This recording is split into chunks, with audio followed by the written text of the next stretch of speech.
রাজ্য সরকারের অধীন গ্রুপ সি ও গ্রুপ ডি পদে কর্মরত কর্মচারী যারা অন্য কোনো সরকারি বীমা প্রকল্পের অন্তর্ভুক্ত নয় এবং যারা মেডিকেল অ্যালাউন্স সারেন্ডার করবেন, সেই সকল কর্মচারী ও তাদের পরিবারের সদস্যরা মুখ্যমন্ত্রীর জন আরোগ্য যোজনা 2023 প্রকল্পের অন্তর্ভুক্ত হতে পারবে। তবে এখনও পর্যন্ত মেডিকেল অ্যালাউন্স সারেন্ডারের বিষয়ে কোনো সংশ্লিষ্ট দপ্তর থেকে জানা যায়নি। 2023 থেকে 2024 অর্থ বছরে মুখ্যমন্ত্রী জন আরোগ্য যোজনা 2023-এর জন্য 59 কোটি টাকা বরাদ্দ রাখা হয়েছে। মঙ্গলবার বিধানসভায় বিধায়ক জিতেন্দ্র চৌধুরীর এক প্রশ্নের জবাব দিতে গিয়ে এই তথ্যই তুলে ধরেন মুখ্যমন্ত্রী ডক্টর মানিক সাহা।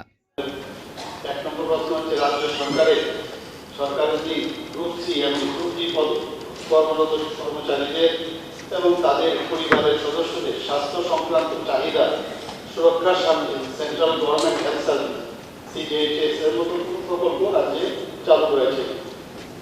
উত্তর হচ্ছে সম্প্রতি ত্রিপুরাজ্যে 15 ফেব্রুয়ারি 2024 চিফ মিনিস্টার জন আরোগ্য যোজনা 2023 নামে একটি সরকারি স্বাস্থ্য বীমা প্রকল্প শুরু হয়েছে। তো রাজ্য সরকারের গ্রুপ সি এবং গ্রুপ ডি পদে কর্মরত যারা কর্মচারীরা আছেন তারা যারা অন্য সরকারি বীমা প্রকল্পে অন্তর্ভুক্ত নন এবং যারা মেডিকেল অ্যালাউন্স সারেন্ডার করবেন সেই সমস্ত কর্মচারীদের এবং ওনাদের পরিবারের সদস্যদের CMJAY 2023 প্রকল্পে অন্তর্ভুক্ত করা হবে।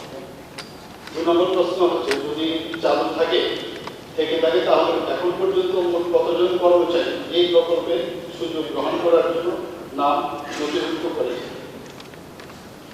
উত্তর হচ্ছে মেডিকেল অ্যালাউন্স সারেন্ডার বিষয়ে কোনো তথ্য এখন পর্যন্ত সংশ্লিষ্ট দপ্তর থেকে জানা যায়নি। অতএব গাইডলাইন অনুসারে গ্রুপ সি এবং গ্রুপ ডি পদে কর্মরত কর্মচারী মেডিকেল অ্যালাউন্স সারেন্ডার না করা সাপেক্ষে CMJAY 2023 প্রকল্পের আওতায় আসে। প্রশ্নটি উক্ত প্রকল্পে রাজ্য সরকারের মোট কত অর্থ প্রদান করেছে।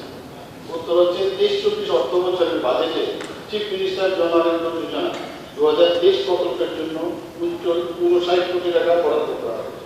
Bureau report, news daily Bharat.